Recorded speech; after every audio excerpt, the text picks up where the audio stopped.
Mandava Pranams, dear devotees. We are here today without our main, without Madhusudana Maharaj. He's in his way to Bangkok. Maybe he's arriving there soon, 9:30, I think. And it's just us here. I think Paramananda Prabhu is coming to give us some enlightenment. Maybe all of you can help us to share something, ask something, then we can continue with this back to Bhakta basics without Madhusudana Maharaj, but always remembering about him. I think it's good to just... Okay, let's start with the Vandana, mini Vandana, then we can start some discussion.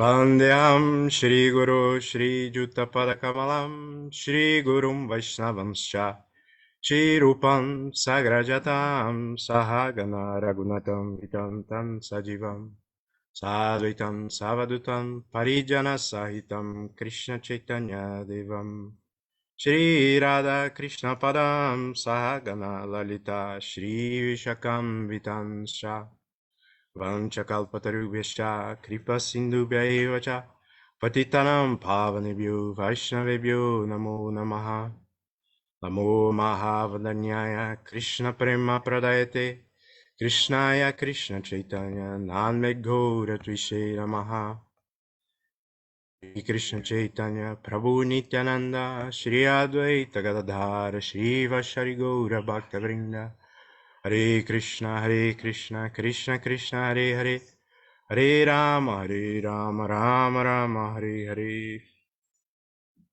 Jai.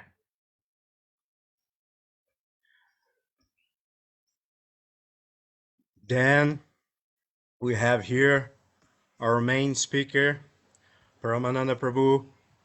Please, Prabhu, if you can say something, share something with us. We need you. I miss you. We are here in the farm, missing you. Dandavats to all the Vaishnavas, Dandavats. Actually, main speaker is Srila Madhusudana Maharaj, who is absent due to his travels. He's traveling from Chiang Mai to Bangkok. I think he's being picked up as we speak in Bangkok, so it's a little bit inconvenient for him to continue the program today. So he, by some reason, thought that I may take over, which is impossible, as you know. So my plan is to ask the devotees to say something today. I can say a couple of words. And I just looked at the Vaishnava calendar. Since we have difficulty with questions, sometimes I just look at the calendar and see what's going on in there. And today is the Sāraṅga Murari Ṭhākur's. What is the appearance or disappearance? Who can correct me? Let me check quickly. Disappearance of Sāraṅga Murari.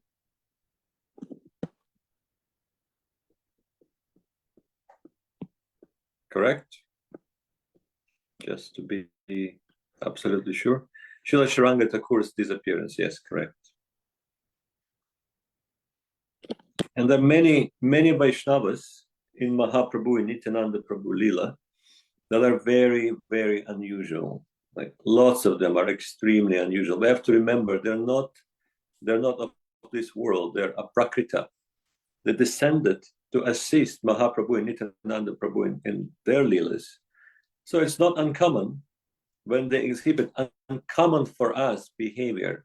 So Sāraṅga Ṭhākur was one of them. And we heard that he lived in Godruma Dvip, a very dear place to us. Srila Bhaktivinoda Thakur's residence, and so many great Vaishnavas lived there. There were beautiful meetings with Jagannath Das Babaji Maharaj when he would come from Vrindavan. Gaur Kishore Das Babaji Maharaj would come to listen to Bhaktivinoda Thakur.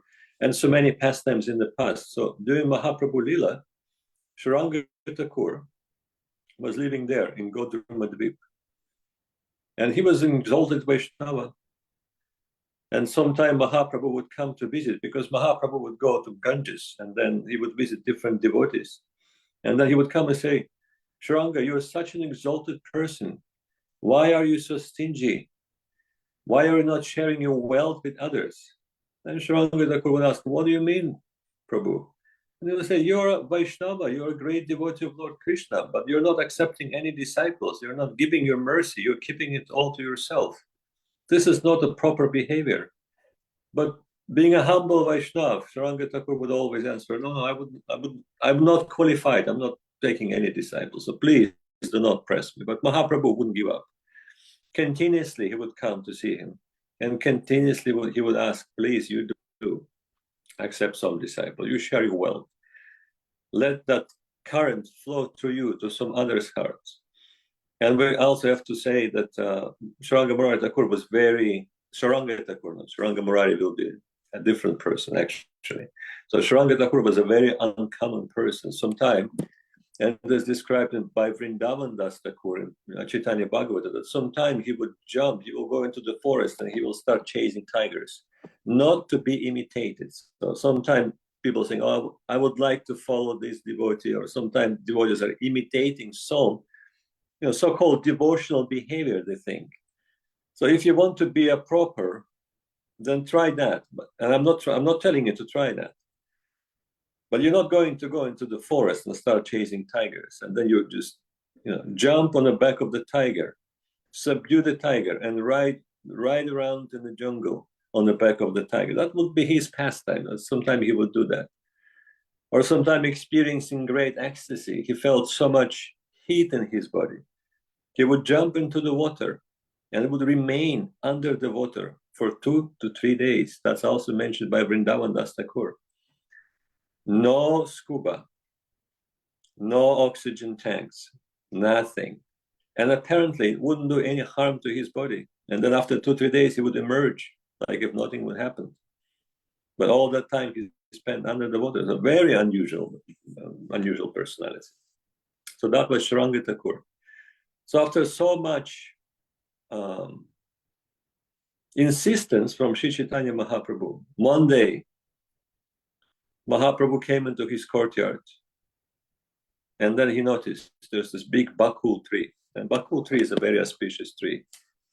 But bakul tree was leaving its body, it was dying. And Mahaprabhu said, what are you going to do, Sāraṅga, about the bakul tree? Bakul tree is going to leave the body. And Sāraṅga Murari Ṭhākur said, everything is the grace of the Lord. So if the Lord is giving some grace, then yes, the tree will survive. And if not, then what can I do? I'm just an insignificant living soul. And then Mahaprabhu embraced the bakul tree and bring it back to life, showing that example. And somehow that inspired Sāraṅga Ṭhākur. And when he witnessed that, and again Mahaprabhu repeatedly asked him, please, you accept some disciple, you give your mercy, share your wealth.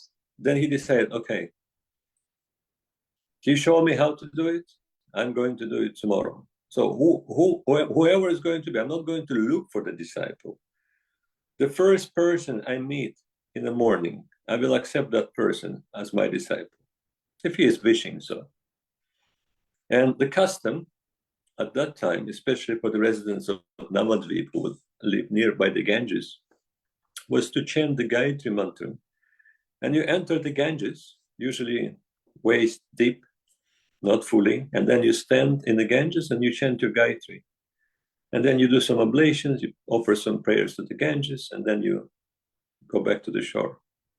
And it usually happens during early morning hours. And then Sāraṅga Ṭhākur was chanting his Gayatri in the Ganges. And then suddenly he felt that something touched his body. And then he looked, and it was the body of a dead boy, a dead body floating in the Ganges. And I can absolutely relate to that because it happened to me.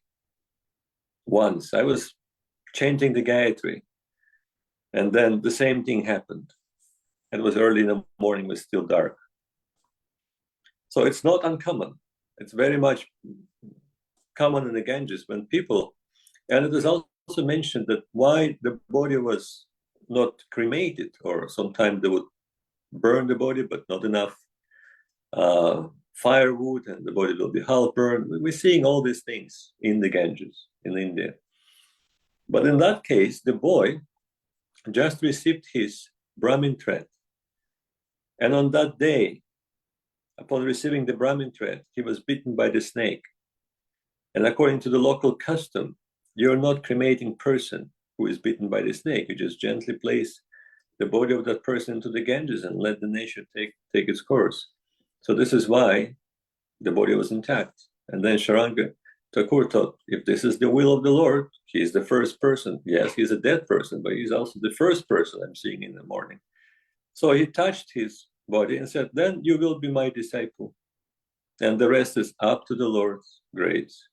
And when that happened, when he touched the body of the boy came back to life. So the boy became known as Murari, or sometimes he is called Sāraṅga's Murari. And he became a great preacher too. Dedicated himself fully to preaching the ideals of Sri Chaitanya Mahaprabhu, his teachings.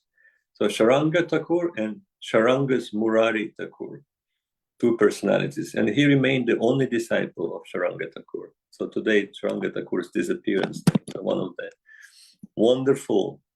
many wonderful Vaishnavas. Śrīla Krishnadas Kaviraj Goswami says that it is impossible to mention them all. Absolutely impossible. There are so many great Vaishnavas. So many of them requested me specifically not to mention their names. We have to, it's not just because Krishnadas Kaviraj Goswami is feeling some inconvenience not to describe their names or their glories. And there is, of course, that, because that will increase the volume of Chaitanya Charitamrita. And Chaitanya Charitamrita is purely focused on Mahaprabhu's Lila. And some other pastimes are already described by Vrindavan Das Thakur, by Lochan Das Thakur, and other Vaishnavas too. Kavi Karnapur, the son of Shivananda Sen, he also wrote a beautiful book dedicated to Mahaprabhu's pastimes. So Krishnadas Kaviraj Goswami is saying it's impossible to mention them all, but quite a few also requested in their humility not to mention their names. So we don't know much about them, but he's saying everyone is a gem.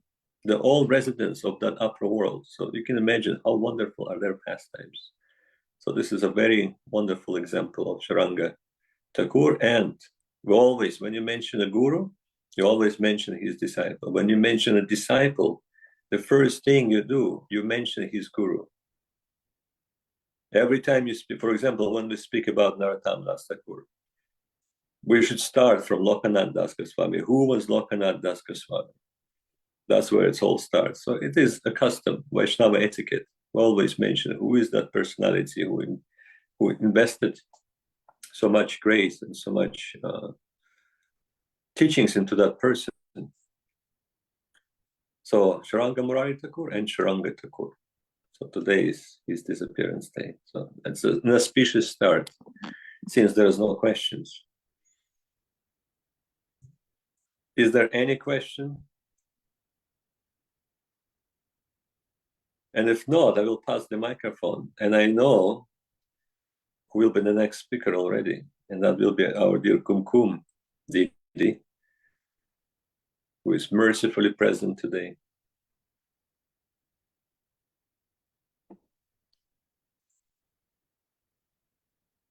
You may need to unmute yourself, or maybe Lila Mahaprabhu can do it. Yes. Oh, Dandavat to all of the devotees and Paramananda Prabhu. And even though we're missing Madhusudan Maharaj so much, we have great happiness to hear from you and from the other Vaishnavas too.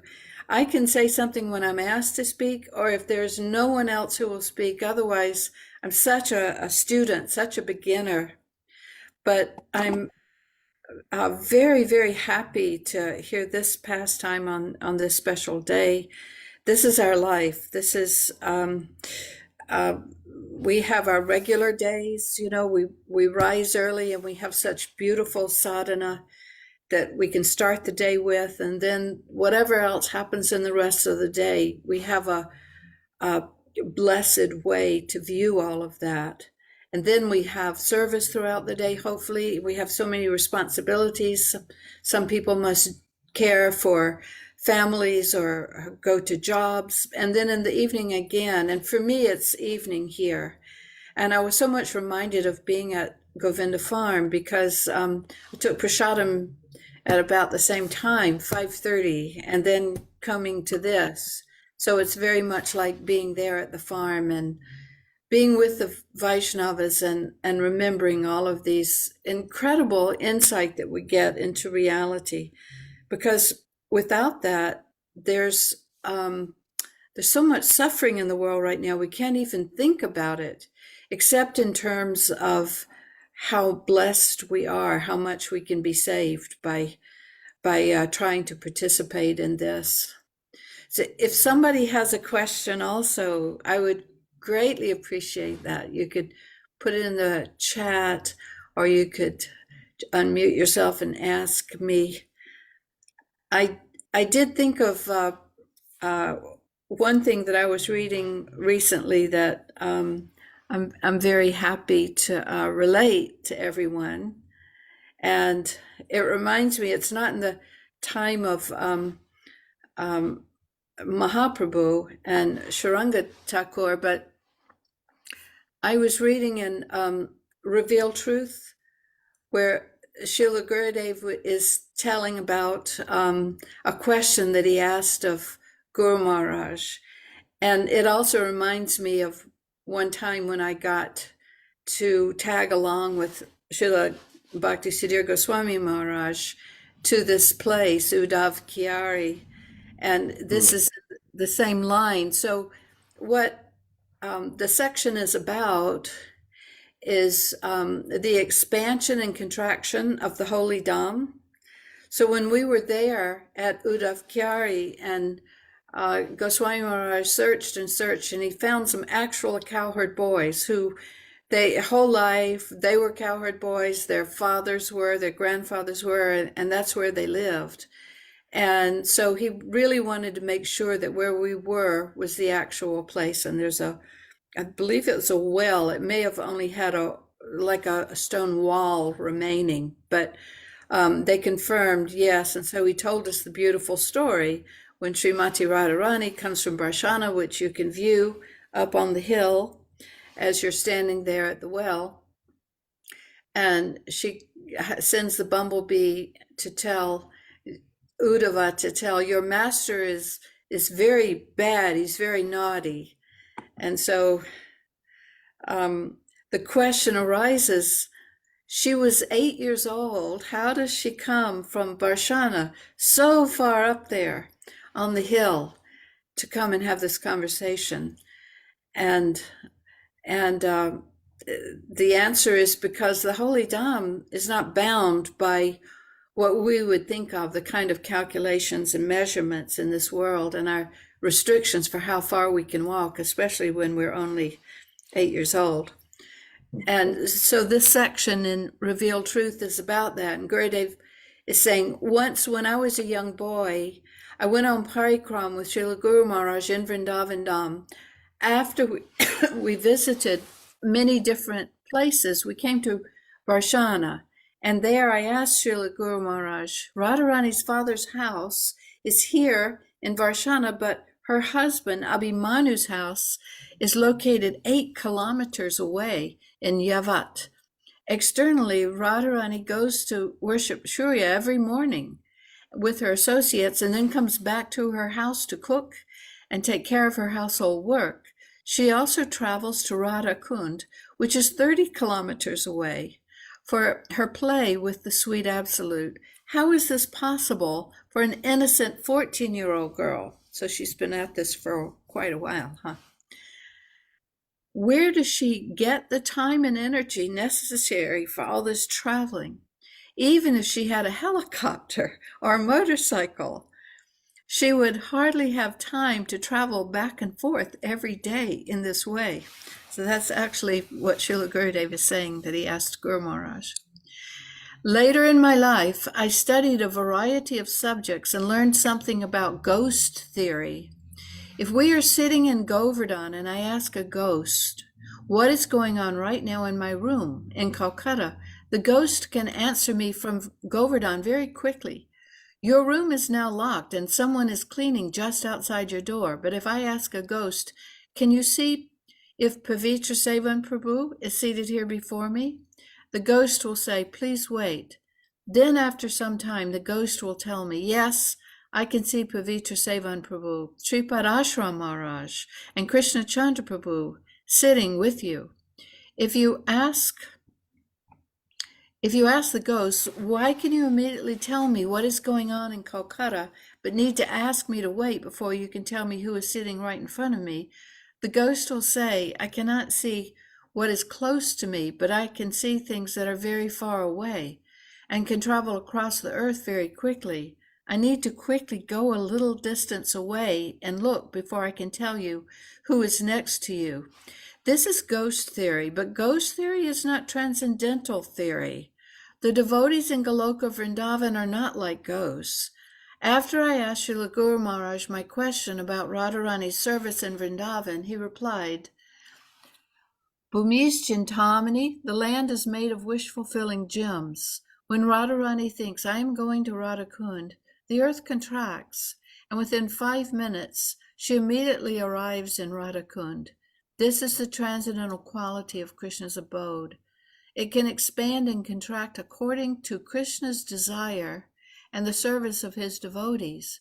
If anyone there thinks, I shall go to Mathura, then they will see I am in Mathura. If anyone thinks, I shall go to Varshana, they will arrive there immediately, even though it is 30 kilometers away. So I was very happy thinking about this very incredible insight, like we know that there are things going on in the subtle level in this world, and even that is bewildering to us. But more than that, Srila Gurudev is seeing so clearly how Guru Maharaj can explain from this transcendental viewpoint. So everything is quite different than our lives of suffering here. This is not reality, and this is not where we'll stay forever. But that's what I was thinking today. Wonderful, Kumkumdini.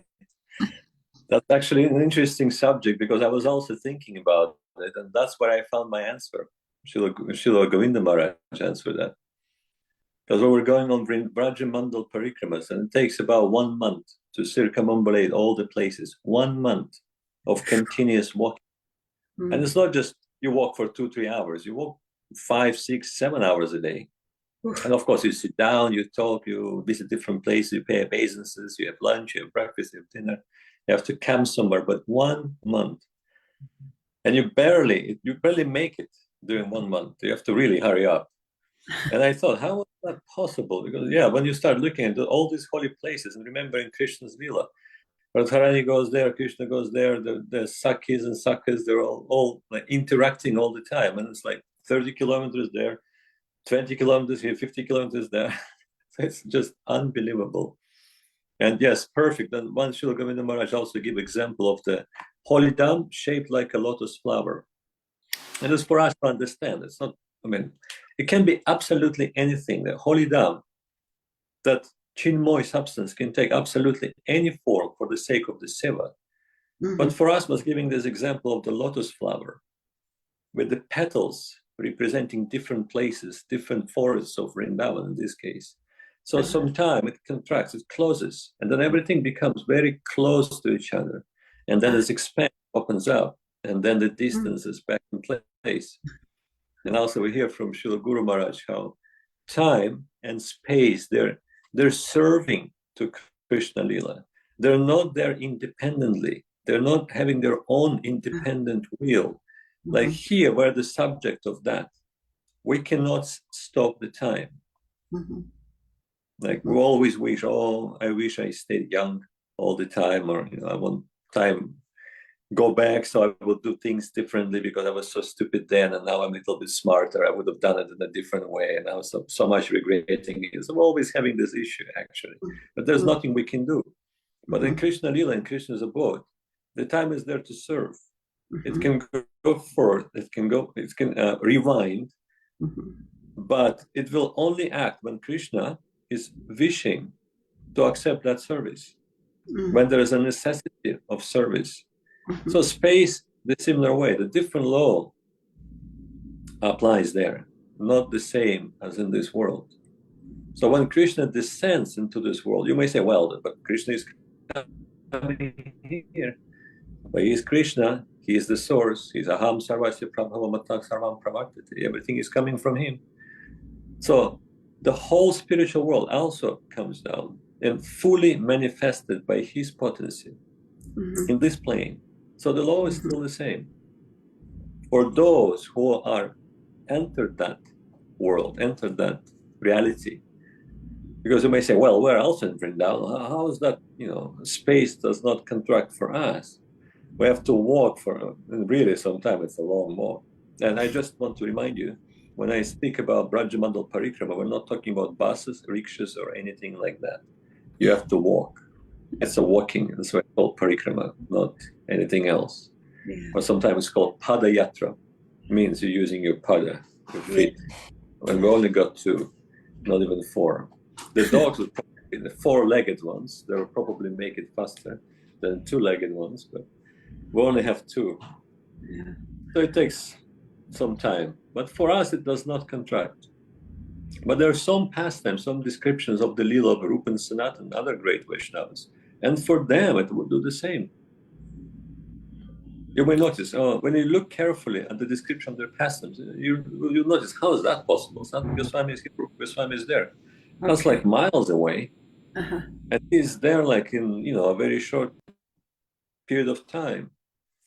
So it is also possible for them because they're living in that reality. They're part of that reality. They're the residents of that world. So yes, Kumkum did a wonderful subject and wonderful to hear from Śrīla Govinda Maharaj about it. Perfect. Govinda Maharaj said, like devotees sometimes they like to say, oh, this is a stupid question. Oh, I'm not sure. Should I ask this question or not? Śrīla Govinda Maharaj quite often said, there's no stupid questions. So actually, every question is perfect. And then we would get absolutely perfect answers from Śrīla Govinda Maharaj, and in your time, Śrīla Prabhupada, Śrīla Guru Maharaj. And now we also have Vaishnavas who are carrying that wealth. And they're quite generous. They're sharing it with everyone. Imagine if the present Vaishnavas were like Sāraṅga Ṭhākur. They will just initiate one disciple. But by Mahaprabhu's grace, they're accepting that responsibility. And we shouldn't think that they're hankering for that position of being guru. Once I asked Śrīla Janardhan Maharaj, Bhakti Pavan Janardhan Maharaj, who's a wonderful friend, and he had some experience, extensive experience of being a spiritual master, being a guru. And I said, Maharaj, why are you hesitating? That was right after the disappearance of Śrīla Govinda Maharaj, who asked him to accept that position in his will. And prior to that, and Maharaj was hesitating. I said, Maharaj, why are you hesitating? He said, oh, Prabhu, you do not know. Guru business is a heavy business. So it is not an easy thing. And it's not a light thing too, because when spiritual master accepts a disciple, that's till the very end. He takes that responsibility till his disciple is successful. And he may appear life after life in different forms as your spiritual master. But he will take you there if you desire so, if you wish so, however imperfect you are. We can be absolutely bereft of any qualities, but we have that desire to go there, and that is enough. That's what Śrīla Guru Maharaj said. The only necessity, the only qualification is our desire, sincere desire to go there, to be with the Lord. That's all that there is necessary. The rest will happen naturally. The bad habits will disappear.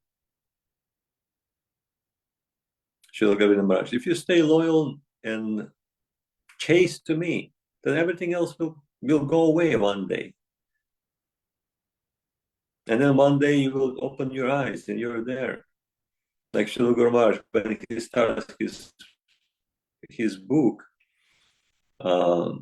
loving search for the lost servant. Srila Guru Maharaj says, in Srimad Brihad Bhagavatam, we hear that a boy who was just liberated appeared in Galoka Vrindavan, and Krishna was just returning from the pastures with his covered boys and the cows. And when he saw that boy who just entered that reality, the reality, he ran to him, he embraced him, and both of them fainted. It's all incredible, astonishing, but it is also our wealth that came to us by the grace of our guardians. There is no denying that. And remembering Srila Govinda Maharaj, the words that quite often he would say that I will never leave you behind. I will always be there with you. So now I'm thinking, who will be the next speaker? And there's Prafula Krishna Prabhu, but he's always either driving or going somewhere. Prafula, can you?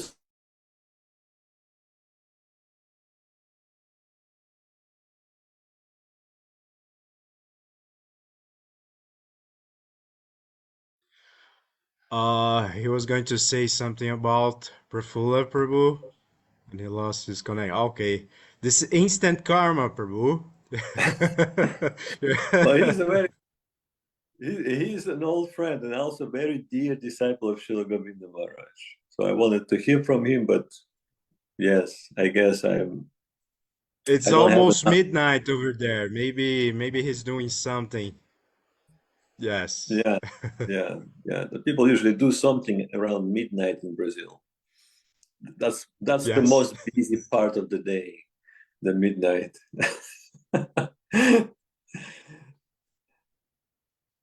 Anyhow, now I'm thinking about Sevarupa Didi, who always have something. Don't have to be question, just share with your inspiration. And you always have some inspirations. You're always posting something that you heard from Gurudev, Srila Guru Maharaj, Srila Prabhupada. So please. Dandavat pranams, and it's so good to be here with everyone, and thank you all for making this meeting happen. I'm always happy to be with all of you and missing you all dearly, and it's so much inspiration. Thank you for sharing. And what was I doing? There was something I was thinking of that I was reading this week. I think it was a post from a previous meeting. Now I just have to check where that is. It was from Śrīla Govinda Maharaj, and the title is Please Give Me Shelter at Your Lotus Feet. And where Govinda Maharaj is telling us what should be the mood when chanting is to please give me shelter. It was such a beautiful article. Let me just get it in front of me.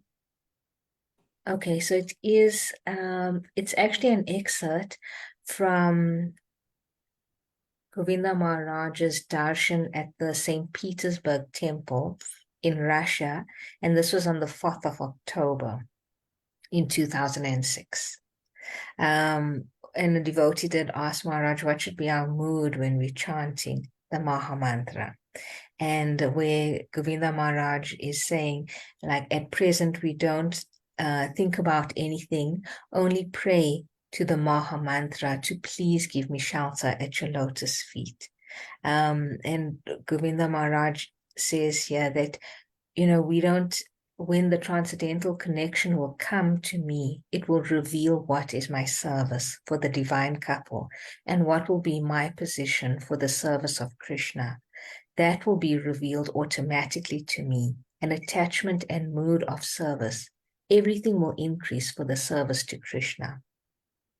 When it will be connected with the divine name that divine name will come out through my tongue, and naturally the service connection will become manifest to me, and we will understand Dasya Ras or Sakya Ras or Vatsalya Ras or Madhurya Ras according to what will be appropriate for me.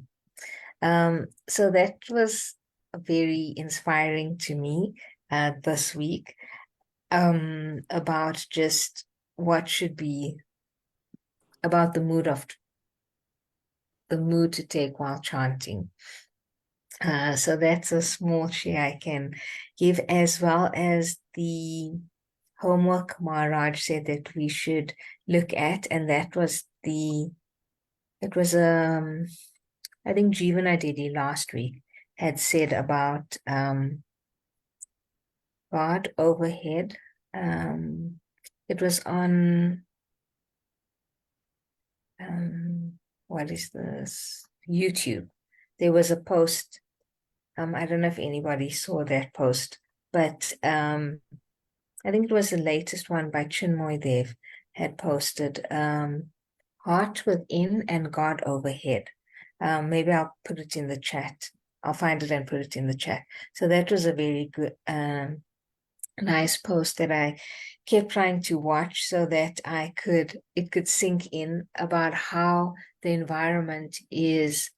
We should look at the environment as a whole and not just, okay, now I'm doing my mundane work and now I have to go to work, but everything that's coming to you is favorable and the sweetest will of the Lord. So it was quite taxing to try and do that. And I did try my best to do that in a certain situation, which was very stressful.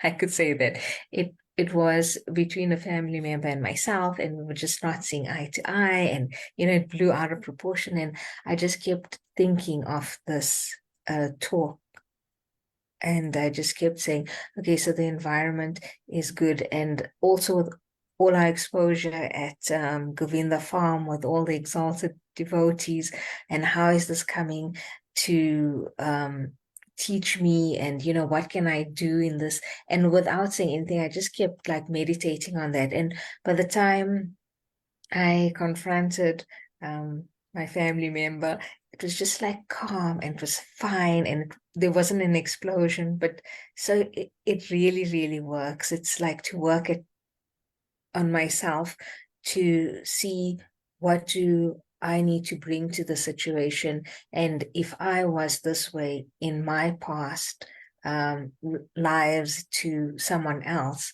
and to just ask for forgiveness and and to try and be humble in that situation, which wasn't easy at all, because internally it was this whole war, but I had to be right, and they didn't see it my way, and I was just trying to help. So it took a lot of work, but I was just amazed that it works like instantaneously. So that's what I can share with. Wonderful, Svarupa.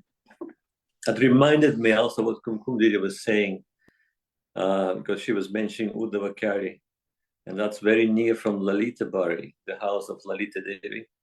And also how you were saying that a person will feel a certain attachment to a particular type of relationship with Krishna. So it reminded, and the whole parikrama thing reminded me how Srila Gurudev and Srila Guru Maharaj were doing that parikrama. Perhaps that was the same parikrama you were mentioning, Kumkum Didi. And they came to Uddhavakari, and also they visited Lalita Bari. And Srila Govinda Maharaj experienced something he never actually shared details of that, but he said it was wonderful and inconceivable and very dear to his heart, very precious to his heart, that experience that he felt, the feelings that overcome his heart in Lalita's house, Lalita Devi's house. And when Srila Guru Maharaj inquired, so what is your favorite place? And it's when we have to understand, when that question comes from a spiritual master, and when we think, who are these personalities? That's Srila Guru Maharaj and Srila Govinda Maharaj. They're not judging what they're liking by just a mere external circumstance, how how the temple looked like, or were there many flowers around, or were there beautiful bushes and trees around. No, that was not a consideration. It's the mood that attracts this kind of personalities. And then Śrīla Govinda Maharaj mentioned that my favorite places by far Lalita Bari, the house of Lalita Devi.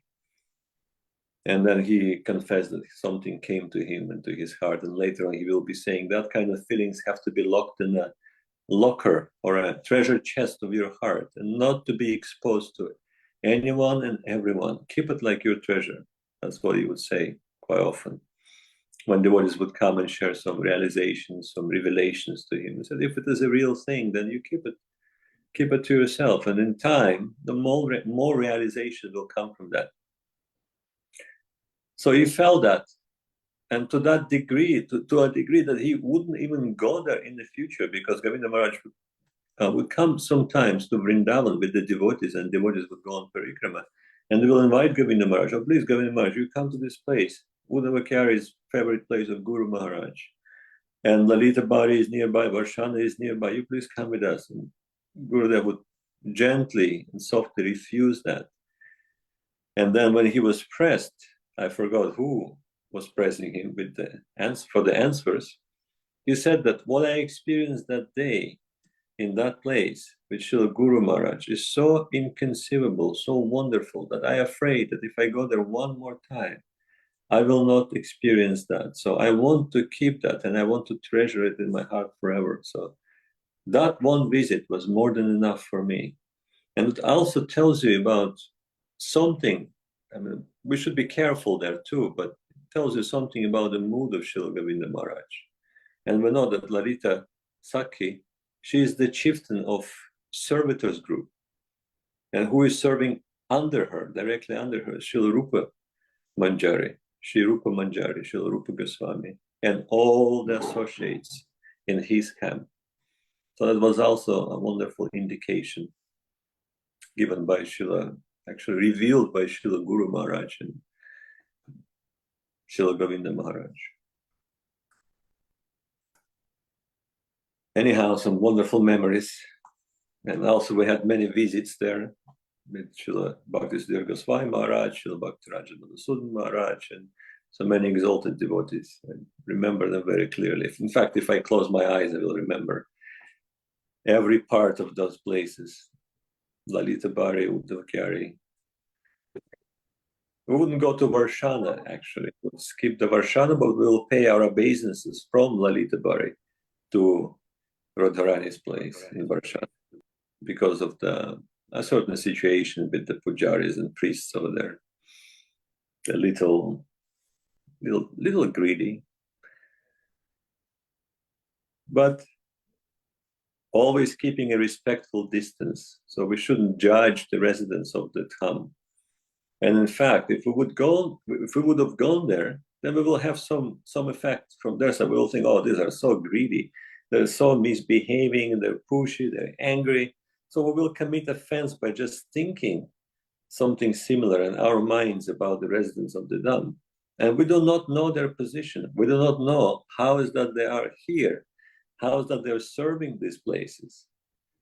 How is that they were fortunate enough to be born in those places? So we have to be very careful. So in order not to do that, to some places we offer our dandavats and respects from a distance.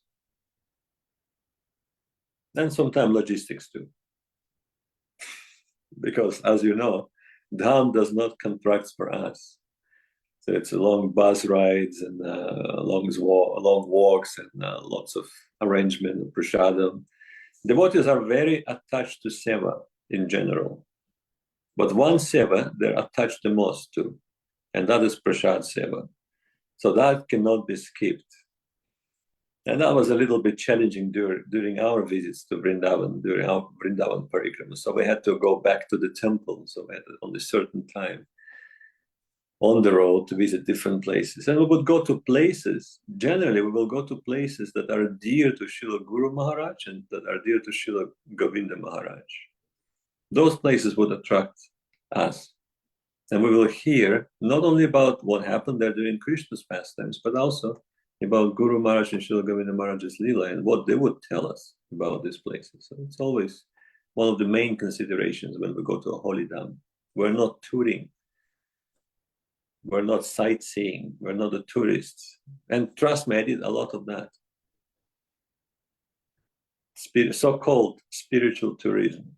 When you go to a place, hopping from a place to a place, a temple to temple, thinking, oh, you're doing something spiritual, something auspicious. But in fact, probably committing lots of dham apparats, dham basis apparat, Vaishnava apparat, nam apparat, as you do that.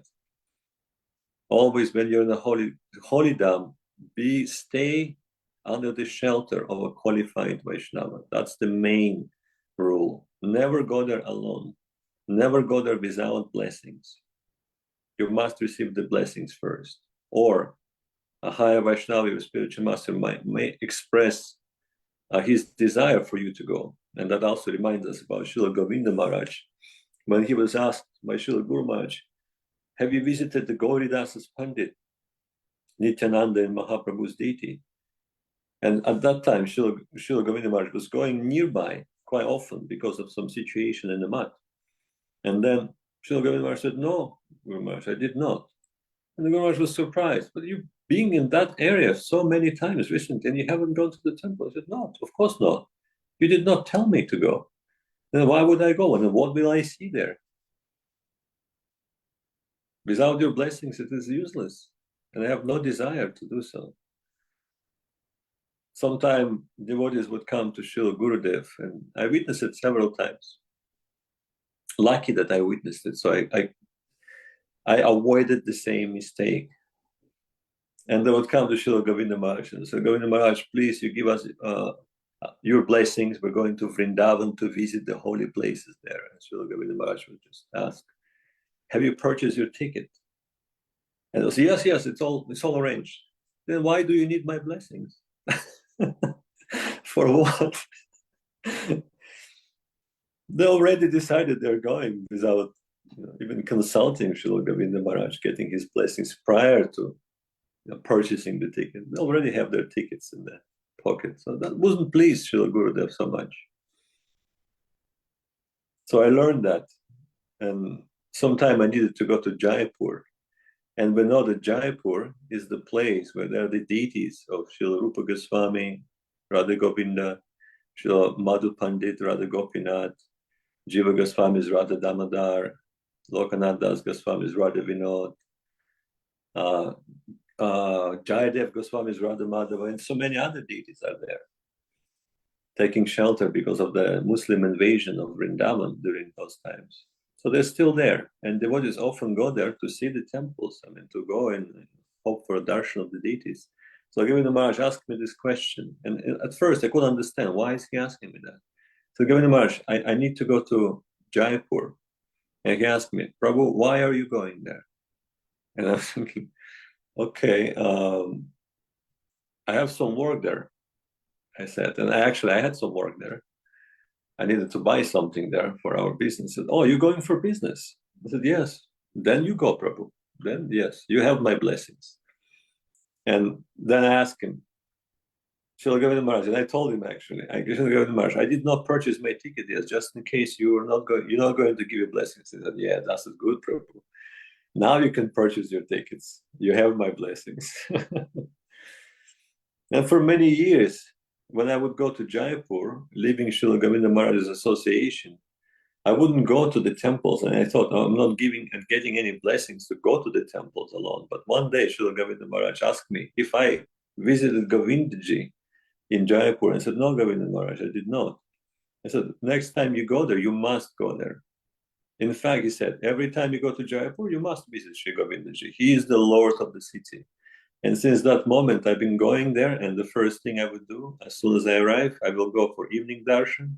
Or if I arrive too late, I will go next morning for Mangalarati to Govindaji.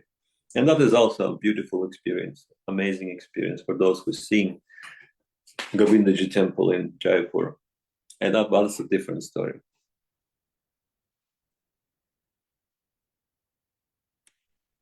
I'm thinking, who else may I ask? Yes. I am speaking now. Dandavats. I'm really interested in the question of the mood while chanting the Maha Mantra. And worshipping at the lotus feet makes sense to me. But I know I'm controversial, but I think it is in the direction of Krishna, in the sense of chant and be happy. And I personally practice, and I get serious. The other thing that pops up, which I'd like to share and ask a question of everybody, is I get inspirations as I'm chanting, and I try not to like answers to even business problems.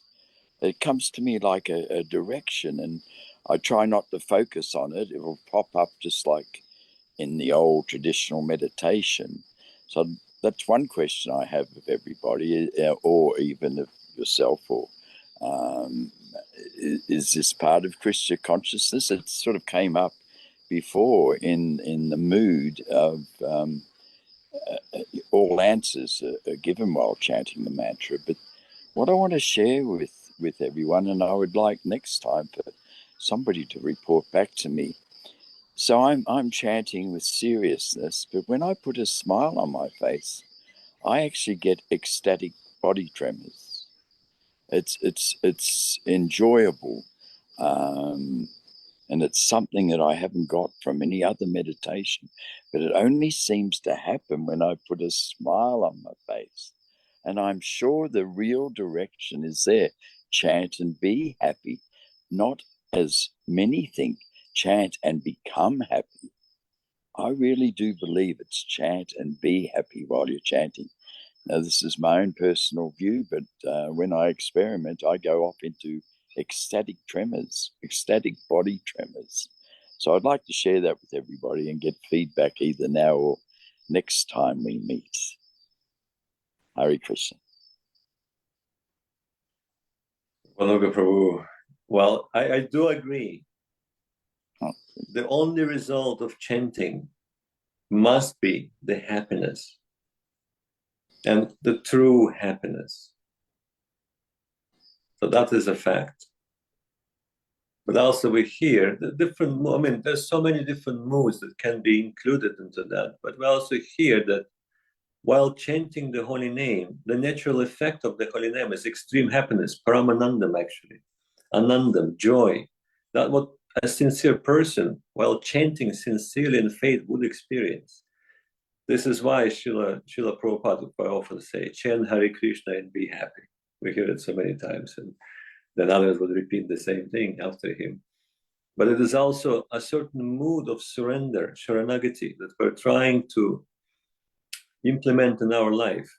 The mood of surrender, when we're making ourselves available for him. I'm yours. Use me as you like, for whatever purpose you wish, appropriate. I'm yours. Please let me serve you. So that mood is actually also very appropriate mood while chanting the Maha Mantra. And again, the result of that mood and chanting of Maha Mantra will be the anandam, the happiness. So it is all perfect. Anyone wants to add something to that? Rupanuga Prabhu's revelation. I'm thinking of asking Jack. Okay, there's several Didi. Please do. Go ahead. No, I just wanted to say Jai Gurudev. That's amazing. Thank you for your share, Rupanuga Prabhu. I'm going to try putting a smile on my face, definitely. No, I always remember this, what Srila Prabhupada said once. He said that, let the holy name be our medicine, and prasadam will be our diet. That's how we can cure the hridrogam, the disease of our heart, the disease of our condition in this world. So I was thinking to ask Jai Gauranga Prabhu, who is in our wonderful Italian temple, Villa Govinda right now. And I'm pretty sure he's engaged in very intense sadhana and a very intense seva. So Jai Gauranga Prabhu, a few words from you. What is your experience there? Dandavats to the devotees. My experience of Villa Govinda,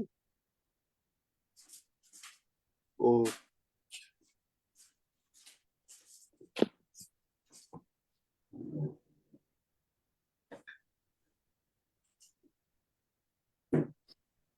Yes, Prabhu, we're listening. oh, Your experience of chanting and be happy, chant and be happy. oh, well, I know something I heard from somebody that I think Srila Ashram Maharaj said. He said, I've been chanting Hare Krishna for 40 years and I'm still not happy. That's my experience, Prabhu. I've been chanting not for 40 years, but for a little bit of time, still not happy. But one day, by the grace of the Vaishnavas, maybe I will become happy. Then I have a question to you, Prabhu. If you're not happy, why are you still chanting? And why is Ashram Maharaj chanting for 40 years, Well, even though he's not feeling happy? How is that possible? well, even though I'm not happy, the process is still very sweet.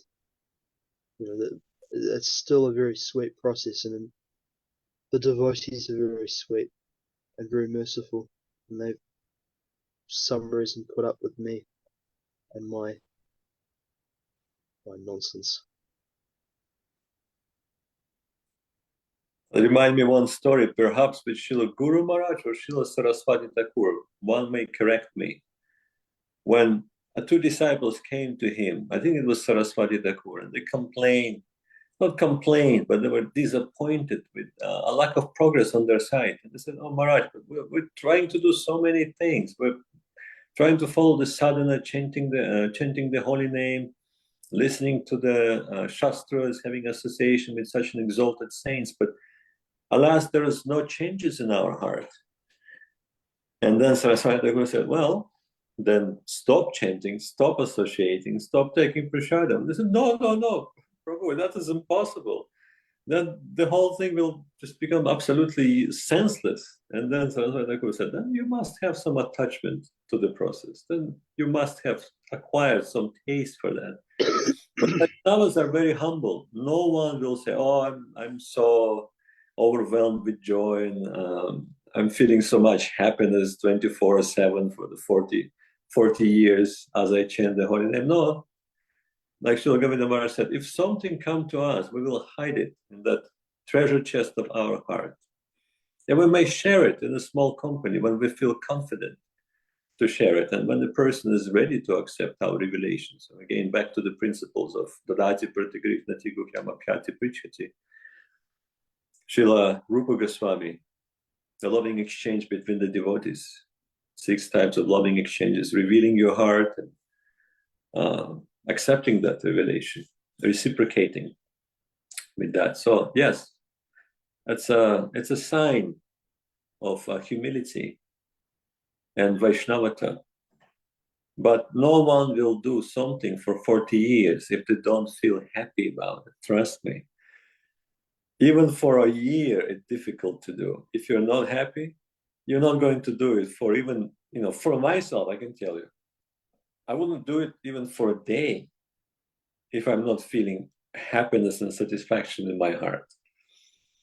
So there is that consideration too. And thank you, Jai Gauranga Prabhu. But the question is, how is your experience in Sri Villa Govinda Dham? Pretty good. Tell us about the mood.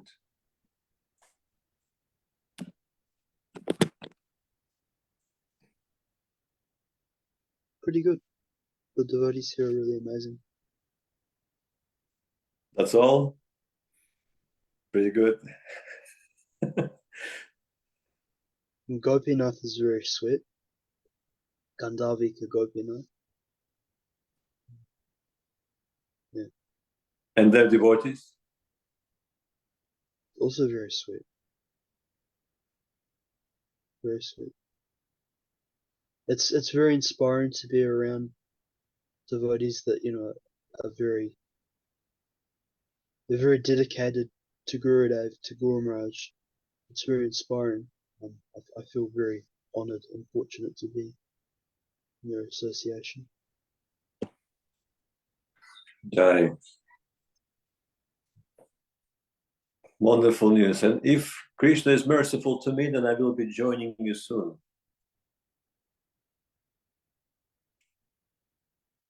Anyhow, Lilamoy Prabhu, I think you're our MC and the time is running short.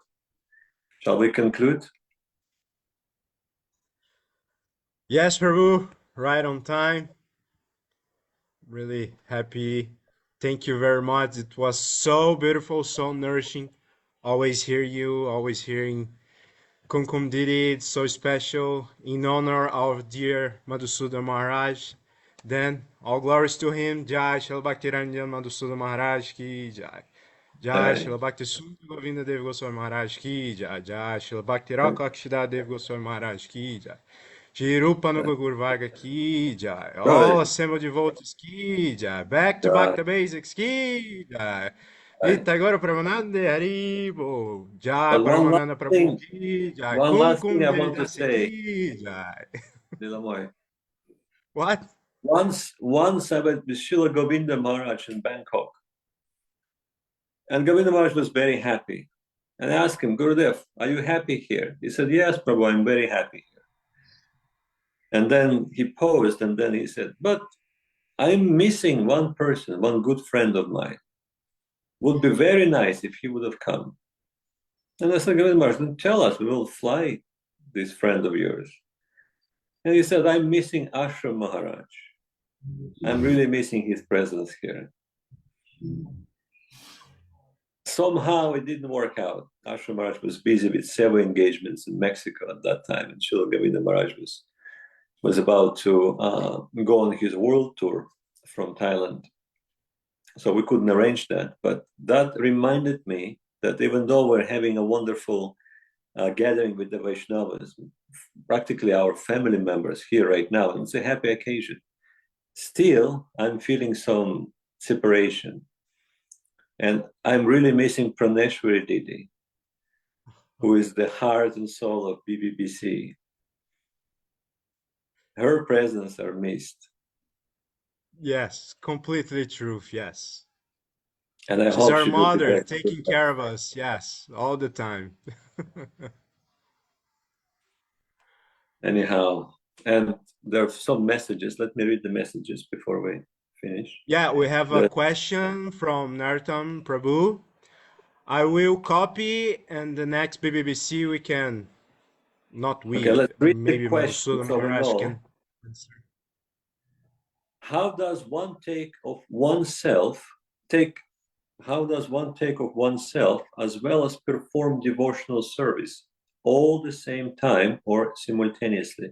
Because for me there's still a difference or separation in the two.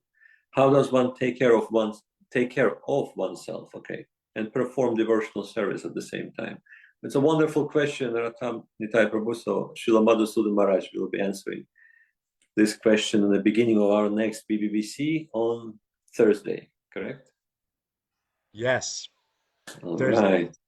Jai Srila Bhakti Sundar Govinda Dev Goswami Maharaj ki jai. Jai Srila Bhakti Rakshida Dev Goswami Maharaj ki jai. Shri Rupanuga Guru Varga ki jai.